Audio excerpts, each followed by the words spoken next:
Welcome back, Urgent Video. Today we are predicting all of the games for Week 3. I want to say my record on the season is 2 games above 500. I started out really hot Week 1. Last week I struggled a little bit with my picks. Had some games that looked really good at halftime. They just changed on me, so it happens.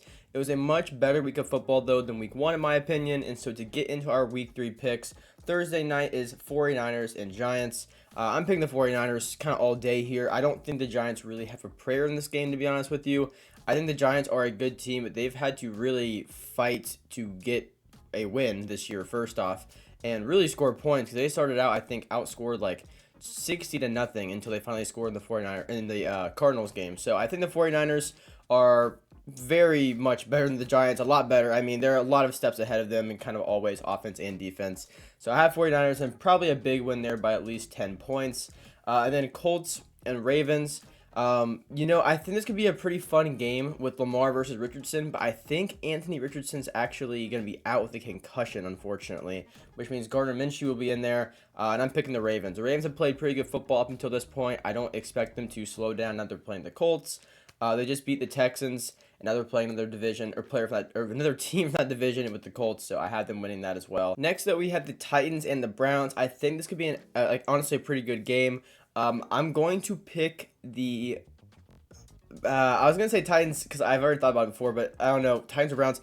I'm just gonna go Titans with. Maybe a bit of an upset there. I didn't like the way Watson played against the Steelers. I think he was a little panicked-ish, just not seeing the field very well, and took a lot of sacks, or at least got pressured a lot. So I think the Browns defense is really good. Not really sure on the Browns offense, and now you have Nick Chubb, so you have Kareem Hunt who just signed, and Jerome Ford kind of filling the gap there. I think it's going to be a figuring out game for the Browns without Nick Chubb, and so I'm going to pick the Titans in that game. Falcons and Lions, I'm going to pick the Lions in this game. They lost last week. I think it was a very winnable game for them, so I'm going to have them beating the Falcons in Detroit. Falcons are going to Detroit. Ritter is undefeated at home. He's not at home this game. I'm picking the Lions to finally, not finally, I guess to kind of bounce back from last week and go 2-1. Then next is the Saints and the Packers. The Saints and the Packers, I think, is going to be a pretty good game. The Saints are 2-0, but I feel like that's a little inflated because the Panthers are quite terrible, and the Titans and Saints game was not very good, but at the end of the day, they did come out on top of that. I'm going to pick the Packers, though. I've liked the way Jordan Love has played. I think they had that Falcons game won, and they just lost it, so I think back at home, they can beat the Saints. I think it'll be a close game, but I do have the Packers winning that game. I have no idea if Christian Watson and Aaron Jones are back yet, but Love's played winning games without them, so I think he can beat the Saints without them as well. Texans and Jaguars, I got to pick the Jaguars. CJ Stroud, though, is playing some really nice football. I will say that for the Texans.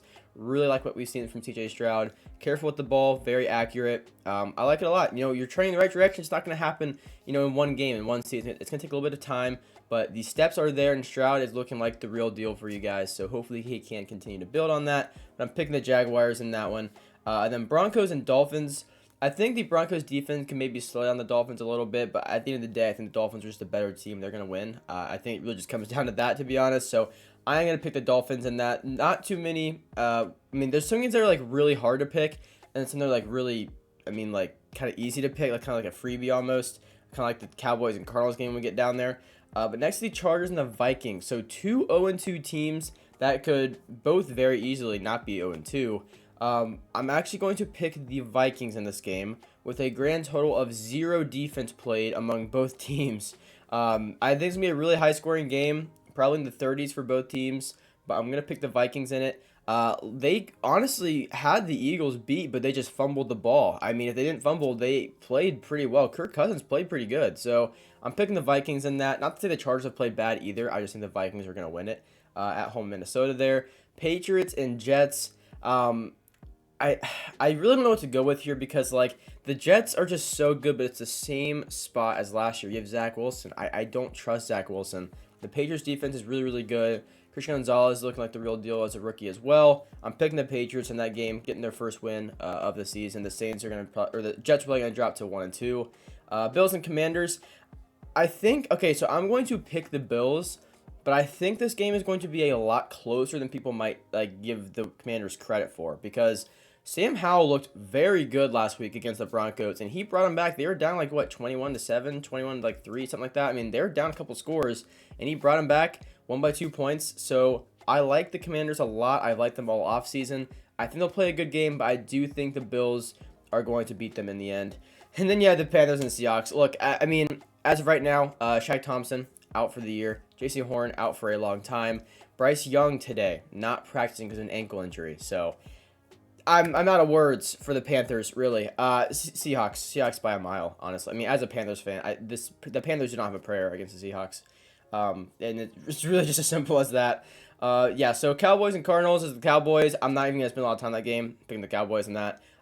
Chiefs and Bears. This game is just sad to me because, like, the Bears are struggling. I mean, the offense is completely all over the place. Fields isn't playing well. The coaching is bad. And then as of today, I think Fields actually said the reason he's playing so robotic is the coaching. You know, not that he's wrong, but, like, that is not what you want to say. Yeah, I mean, Chiefs, they're going to win it by a lot. It's just going to be sad to see the Bears struggle against them, I think. Next is the Steelers and the Raiders. This should be a pretty close game, in my opinion. I think it's like a kind of a weird Sunday night game, but I think it will actually be pretty good. I'm going to actually pick the Raiders in this game, though. I do like the Raiders in this. Not honestly super sure why, other than just I haven't loved the way Kenny Pickett's played, and I think it's going to come down to that. He's just kind of, I mean, not really reading defense. He's just stepping up, snapping the ball, and just throwing the ball like wherever his first look is.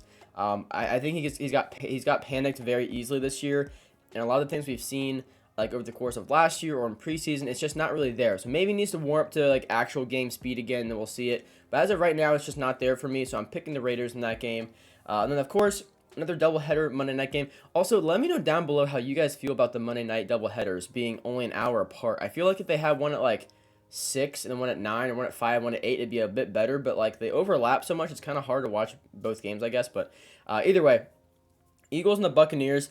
I really want to pick the Buccaneers, but I'm picking the Eagles. I think the Eagles are just a better team. I want to see Baker win that. I mean, even though it's a division rival for me, just to see Baker knock off the Eagles, that'd be just really funny. But I'm picking the Eagles to win the game. I mean, I'm not sure how close it'll be. Maybe Baker's Buccaneers surprise us a little bit, but I'm picking the Eagles.